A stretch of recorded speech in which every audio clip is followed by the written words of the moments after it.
Morning everyone. Maths study channel में आपका स्वागत है। पिछले वीडियो में हमने क्लास 10 के ज्योमेट्री से इम्पोर्टेंट टॉपिक थेल्स थ्योरम इसके बारे में पढ़ा था।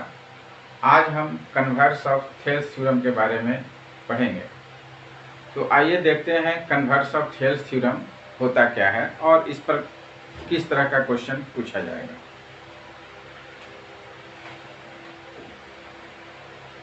आपसे एग्जामिनेशन में जो क्वेश्चन पूछा जाएगा वो हो सकता है state and prove converse of Thales theorem और कन्वर्स ऑफ बीपीटी थ्योरम और if a line divides any two sides of a triangle in the same ratio, then the line is parallel to the third side.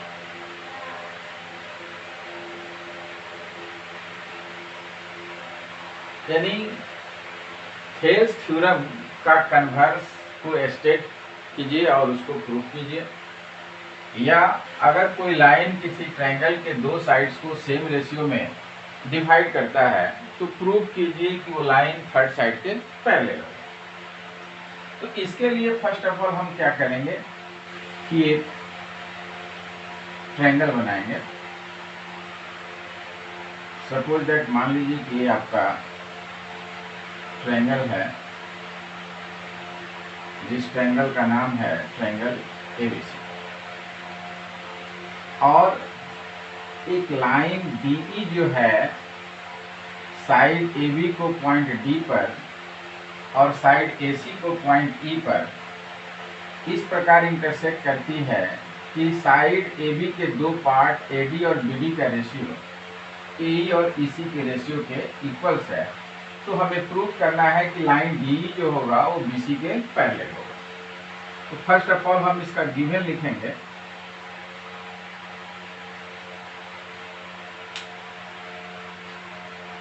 Given क्या होगा? Given में लिखेंगे ए triangle ABC in which line DE intersects AB and AC at points D and E respectively, such that AD by DB equals to AE by EC। यानी आपके question में दिया हुआ था कि जो लाइन आप ड्रॉ करेंगे वो लाइन ट्रायंगल के टू साइड्स को सेम रेशियो में डिवाइड करेगा। Then we have to prove this line is parallel to this line, that means DE parallel to BC। अब इसको प्रूव करने के लिए आपको इसमें कंस्ट्रक्शन करना पड़ेगा, और कंस्ट्रक्शन जो है as same as Thales theorem की तरह ही होगा। तो हम वर्टेक्स डी से जो है अपोजिट साइड AC पर DM परपेंडिकुलर डालेंगे, E से जो है EN परपेंडिकुलर डालेंगे और B से BE और D से DC को ज्वाइन कर देंगे। तो draw DM perpendicular AC, EN perpendicular AB and also join BE and C। ये आपका कंस्ट्रक्शन है। अब इस कंस्ट्रक्शन के बाद अब इसको प्रूव करना है, तो प्रूफ कैसे करेंगे आइए उसको देखते हैं।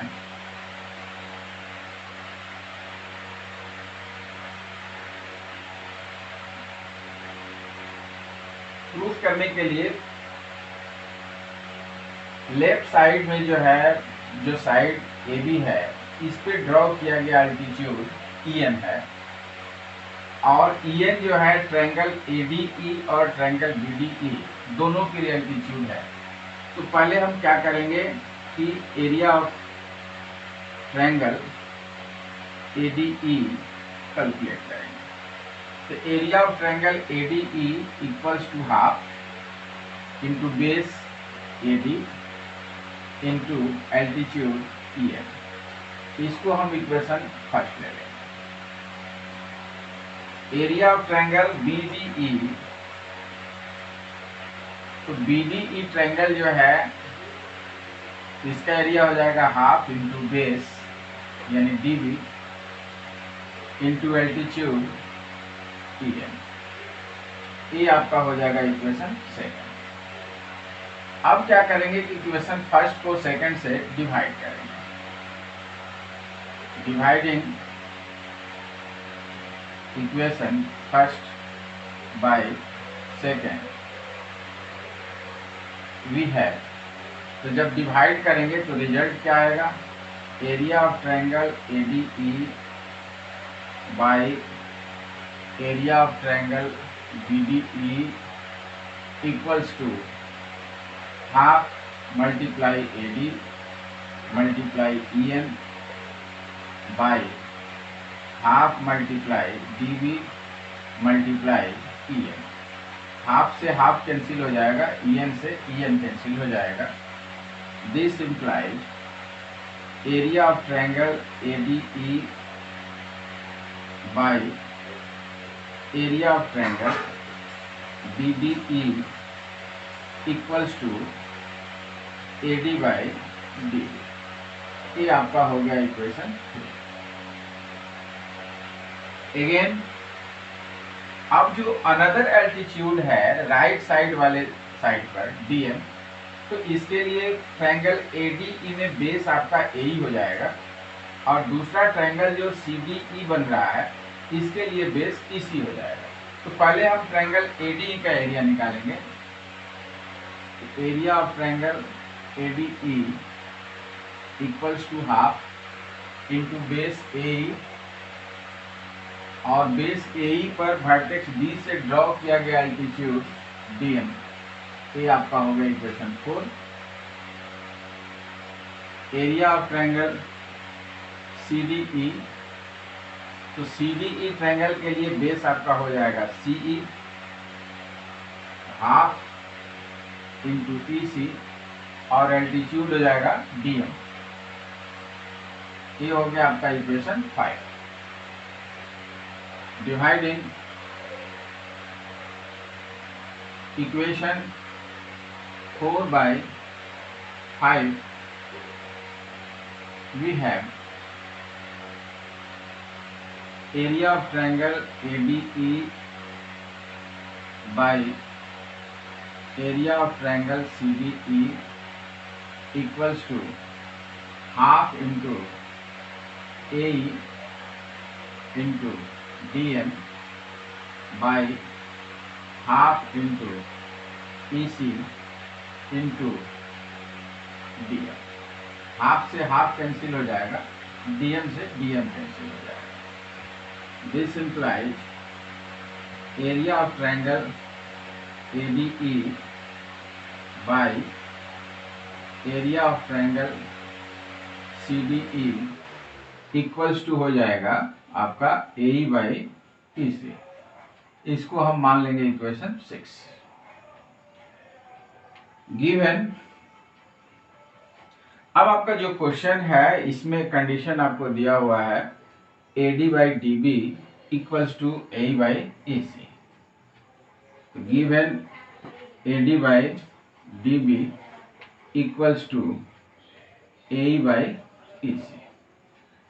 दिस इम्प्लाइज, अब यहाँ पे इक्वेशन 3 जो है इसमें AD बाई DB का value area of triangle ADE by area of triangle BD आया है, तो इसको हम लिख सकते हैं area of triangle ADE by area of triangle BDE equals to area of triangle, और AE बाई EC का वैल्यू इक्वेशन 6 में जो है area of triangle ADE by area of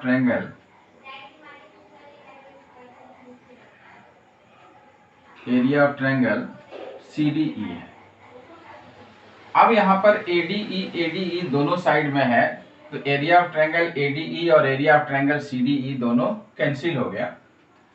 अब कैंसिल होने के बाद अब क्या करेंगे, तो अब इसके बाद हम क्या करेंगे,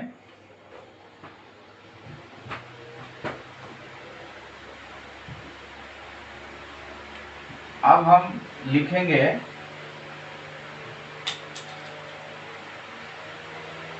एरिया ऑफ ट्रायंगल BDE बच गया आपका equals to area of triangle CDE बच गया,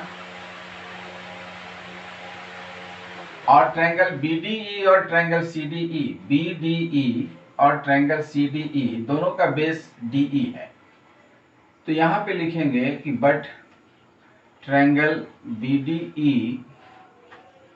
and triangle CDE are on same base DE and lies between same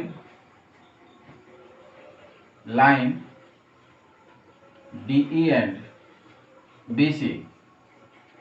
this implies, और क्लास 9 की ज्योमेट्री का जो डिडक्शन था कि सेम बेस और सेम पैरेलल लाइंस के बीच बने ट्रायंगल का एरिया इक्वल होता है, और उसका कन्वर्स है कि अगर दो ट्रायंगल का एरिया इक्वल हो और दोनों जो है सेम बेस पर हो तो दोनों ट्रायंगल जो है सेम पैरेलल लाइन के बीच होगा।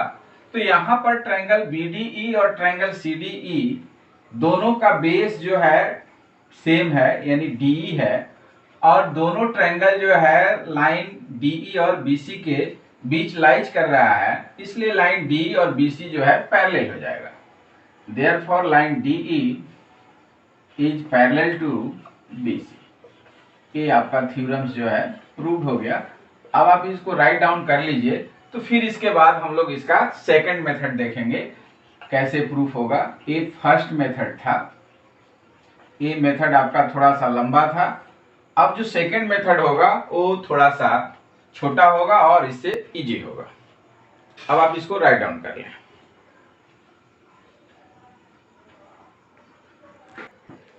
आइए अब देखते हैं सेकंड मेथड। तो क्वेश्चन में आपका था कि एक ट्रायंगल दिया हुआ है और उस ट्रायंगल के एनी टू साइड्स को कोई लाइन सेम रेशियो में डिवाइड करता है।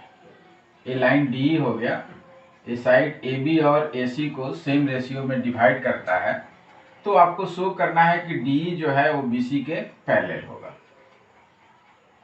यानी इसका गिवन था ए triangle ABC in which line DE intersects AB at D and AC at E such that AD by DB equals to AE by EC। ये आपका थेल्स थ्योरम के statement का कंडीशन था। तो आपको प्रूव करना है कि लाइन DE जो है वो BC के पैरेलल होगा। तो इसको हम कैसे प्रूव करेंगे? तो इसको प्रूव करने के लिए हम लॉजिकल मेथड का यूज करेंगे, यानी हम ये एज्यूम करके चलेंगे कि लाइन DE जो है BC के पैरेलल नहीं है। वैसे केसेज में पॉइंट D से एक अनदर लाइन जो है पास करेगा जो BC के पैरेलल होगा। हम यहां लिखेंगे कि if possible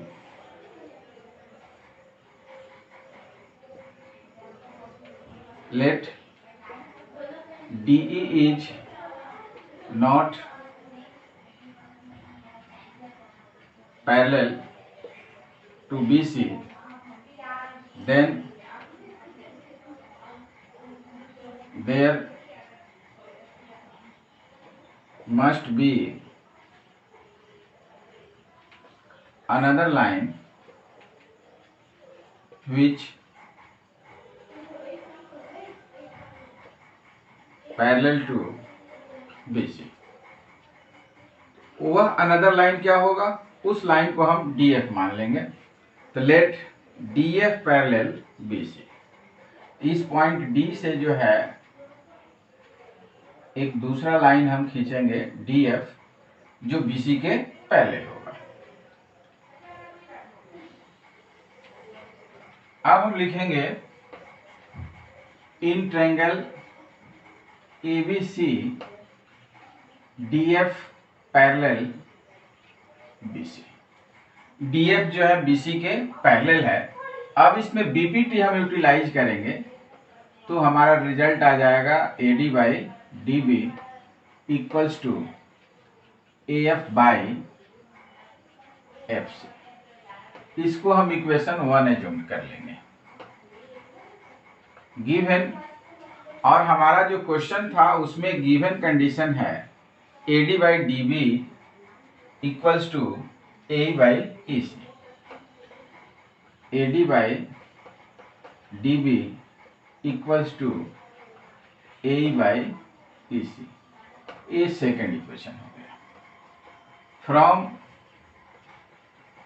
equation first and second we have, अब ये भी जो है AD बाई DB का वैल्यू है और इक्वेशन सेकंड में भी AD बाई DB का वैल्यू है। तो जब दोनों का LHS इक्वल है तो RHS भी इक्वल होगा। That means AE by EC equals to AF by FC। अब क्या करेंगे कि दोनों साइड में 1 ऐड करेंगे। Adding 1 on both sides we have. तो जब हम 1 ऐड करेंगे तो हमारा रिजल्ट हो जाएगा AE by EC plus 1 equals to AF by FC plus 1। This implies AE plus EC by EC equals to AF plus FC by FC। अब इस AE में EC को प्लस करेंगे, AE में EC को प्लस करेंगे तो क्या हो जाएगा? AC हो जाएगा। तो AC by EC equals to AF में FC को प्लस करेंगे तो A भी हमारा AC हो जाएगा। तो AC बाई FC। AC और AC दोनों साइड से कैंसिल हो जाएगा। This implies EC equals to FC। अब ये लाइन EC जो है FC के इक्वल हो गया। तो यह कब पॉसिबल होगा? ये तभी पॉसिबल होगा जब पॉइंट E और F दोनों कोइंसाइड होगा। But this is possible only if points E and F are coincide. So